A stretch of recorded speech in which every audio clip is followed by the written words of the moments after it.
નમસ્કાર, જય શ્રી કૃષ્ણ સર્વે વૈષ્ણવોને। આજે અધિક જેઠ વદ દસમ છે। આવતીકાલે પરમા એકાદશી છે। પુરુષોત્તમ મહિનાના હવે થોડા જ દિવસો બાકી રહ્યા છે। આજની આપણી વાર્તાનું નામ છે ધનબાઈ મનબાઈની કથા।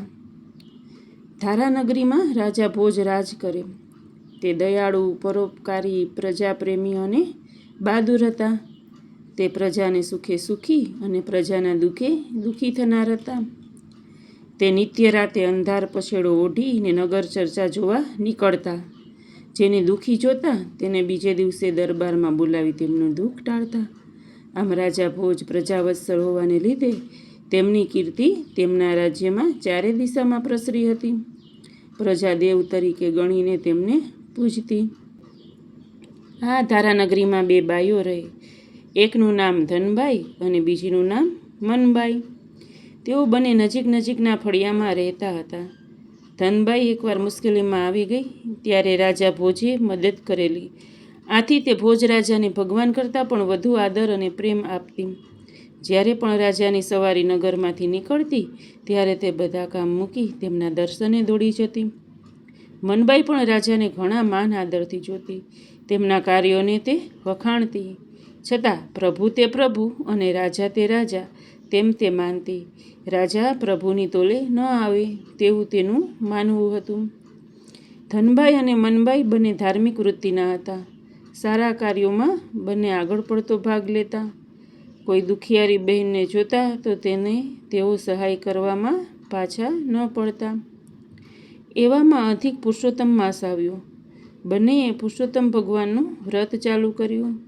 બંને નદીએ સવારે સ્નાન કરવા જાય, કાંઠા ગોરમાનું પૂજન કરે, કથા વાર્તા સાંભળે અને દાન દક્ષિણા આપે। ધનબાઈ અને મનબાઈ જાણે સિક્કાની બે બાજુ હોય તેમ દેખાય, ફક્ત તેમાં થોડો ફેર હતો। ધનબાઈને ભોજ રાજા પ્રત્યે અપાર હેત હતું। તે તેમને ભગવાન તુલ્ય પૂજતી, જ્યારે મનબાઈને પણ હેત તો હતું પણ તે ભગવાનને પ્રથમ સ્થાન આપતી। તે વ્રત દરમિયાન પુરુષોત્તમ ભગવાનનું સતત રટણ કર્યા કરતી। દરરોજ પ્રાતઃકાળે નદીએ સ્નાન કરે ત્યારે ધનબાઈ સૂર્ય સામે હાથ જોડીને બોલે, હે પુરુષોત્તમ ભગવાન, ફળજો ભોજ ભૂપાળ। જ્યારે મનબાઈ હાથ જોડીને બોલે, ફળજો નંદ ગોપાળ। આમ બંને ધનબાઈ અને મનબાઈ સૂર્યદેવ સમક્ષ સ્નાન કરતી વખતે જુદી જુદી પ્રાર્થનાઓ કરતી।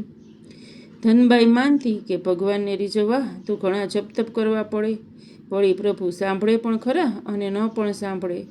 જ્યારે રાજા તો તરત રીઝી જાય, કારણ કે તે તો હાજરા હજુર હોવાથી તરત ફળશે। રોજ આ પ્રમાણે ચાલે છે। એકવાર રાજાની દાસીએ આ પ્રાર્થના સાંભળી। એણે જઈને રાણીબા મારફત આ વાત રાજાને પહોંચાડી। રાજાએ વેશ પલટો કરી આ વાત સાચી છે કે ખોટી તે જાણી લીધું। ભોજ રાજાના મનમાં થયું કે મારું નામ લઈને પ્રાર્થના કરતી બાઈની 7 પેઢીનું દળદર દૂર કરું તો હું રાજા ભોજ સાચો। પુરુષોત્તમ માસ પૂરો થતાં રાજા ભોજે ધનબાઈને સિપાઈ મોકલી પોતાના દરબારમાં બોલાવી। રાજા ભોજનું તેડું આવતા ધનબાઈ તો રાજી રાજી થઈ ગઈ। તેને થયું કે રાજા ભોજ મને ન્યાળ કરી દેશે। તે તો હોંશે હોંશે તૈયાર થઈને રાજદરબારમાં ગઈ। રાજાએ અડધા મણનું એક કોડું તેને આપ્યું। તે કોડું લઈને ધનબાઈ ઘર તરફ પાછી વળી। ધનબાઈ મનમાં વિચારવા લાગી કે હું આખા પુરુષોત્તમ માસ દરમિયાન ફળજો ભોજ ભૂપાળ કહેતી રહી, ત્યારે છેવટે ભોજ રાજાએ મને અડધા મણનું કોડું જ આપ્યું। મારા મનમાં તો હતું કે તે મને પુષ્કળ સોનામોરો આપશે। હવે આ અડધા મણના 8 આનાના કોડાને શું કરવું? તે તો સીધી ગઈ એક ઓળખીતા કાછિયાની દુકાને અને તેને આ કોડું 8 આનામાં વેચી દીધું। મનમાં અસંતોષ સાથે તે ઘેર પહોંચી। આ બાજુ પુરુષોત્તમ માસ પૂરો થતાં મનબાઈએ બ્રાહ્મણને જમાડવાનું નક્કી કર્યું। તે બજારમાં શાક લેવા ગઈ। તેની નજરે પેલા અડધા મણનું કોડું પડતા તેણે તે 12 આનામાં તે વેપારી પાસેથી ખરીદ કરી લીધું। બધો સરસામાન લઈને મનબાઈ ઘેર આવી। તેણે બધા બ્રાહ્મણોને નોતરા દઈ દીધા હતા અને સાંજે બધા જમવા આવવાના હતા, એટલે તેણે રસોઈની તૈયારી કરવા માંડી। તેણે કોળું સમારવા માંડ્યું કે અંદરથી ખડીંગ ખડીંગ કરતી સોનામોરો નીચે પડવા માંડી। મનભાઈ વિસ્મયથી આ જોઈ રહી. તેના પગ આગળ 125 સોના મોરોનો ઢગલો થયો. મનભાઈ સમજી ગઈ કે આ પુરુષોત્તમ ભગવાનની કૃપાનું ફળ છે. તેણે તો 5 બ્રાહ્મણોને જમવાના નોતરા આપ્યા હતા. હવે દ્રવ્ય હાથમાં આવતા તેણે તો તાબડતોડ 25 બ્રાહ્મણોને આમંત્રણ આપી પોતાને ત્યાં જમવા નોતર્યા. તેણે તો તડામાર તૈયારી કરીને સાંજના 25 બ્રાહ્મણોને જમાડીને સારી એવી દક્ષિણા આપી.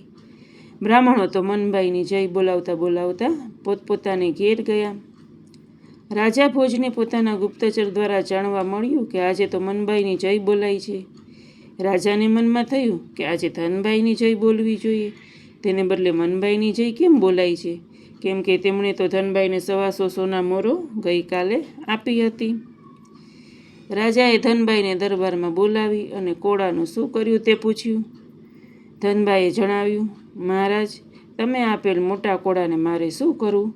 તેથી કરીને મેં તો કાછિયાને 8 આનામાં વેચી દીધું. રાજાને આ વાત જાણી પસ્તાવો થયો. તેમણે સિપાહી મારફત કાછિયાને દરબારમાં બોલાવ્યો. કાછિયાને કોડા બાબતમાં પૂછતા તેણે જણાવ્યું, મનભાઈ મારી પાસેથી તો કોડું 12 આનામાં ખરીદીને લઈ ગઈ હતી.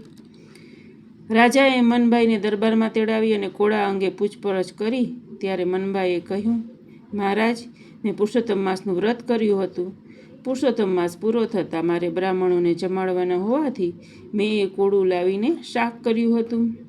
ભોજરાજાએ પૂછ્યું, એ કોડામાંથી કંઈ નીકળ્યું હતું? મનભાઈ બોલી, હા મહારાજ, તે કોડામાંથી 125 સોના મોરો નીકળી હતી.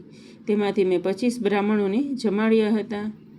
રાજા કહે, તું તે 125 સોના મોરો કાછિયાને આપવા શા માટે ન ગઈ? તારી ફરજ હતી કે તારે તે કાછિયાને આપી દેવી જોઈએ.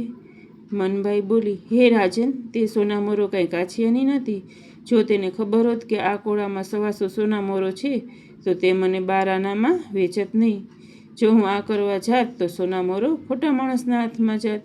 મેં પુરુષોત્તમ ભગવાનની કૃપાનું ફળ માની એ વાત કોઈને કરી નહોતી.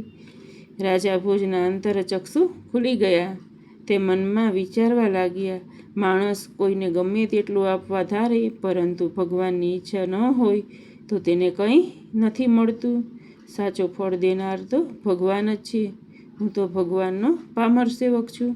છેવટે ભોજરાજા બોલ્યા, હે ધનભાઈ, મનભાઈ, કાછિયા અને દરબારીઓ, તમે આજ પ્રત્યક્ષ જુઓ છો કે મેં ધનભાઈને 125 સોના મોરો બક્ષિસમાં આપી હતી અને માન્યું કે ધનભાઈએ મારી ભક્તિ કરી એટલે મેં તેને ન્યાલ કરી દીધી. પણ જુઓ, રાજાઓના રાજા ભગવાનને જે પૂજે છે, ભજે છે, ભક્તિ કરે છે, તેને તેઓ સંકટ સમયે ઉદારતાથી ન્યાલ કરી દે છે. એટલે હું કહું છું કે મને ભજવા કરતાં મારા નાથને ભજો, તેમાં જ તમારું કલ્યાણ સમાયેલું છે. રાજાની વાત દરેકના દિલમાં ઠસી ગઈ. બધાએ રાજાને સાચી વાત જણાવવા માટે ધન્યવાદ આપ્યા. ત્યારથી ધનભાઈ સમજી ગઈ કે ભોજ રાજા તો રાજા છે. રાજાઓના રાજા ભગવાનનું શરણું લેવામાં જ આપણું કલ્યાણ છે. બીજો અધિક માસ આવ્યો ત્યારે ધનભાઈએ પૂર્ણ શ્રદ્ધા સાથે પુરુષોત્તમ ભગવાનને પૂજ્યા. પુરુષોત્તમ ભગવાનની કૃપાથી તેનું દારિદ્ર્ય ટળી ગયું. બોલો શ્રી પુરુષોત્તમ ભગવાનની જય. ધન્યવાદ.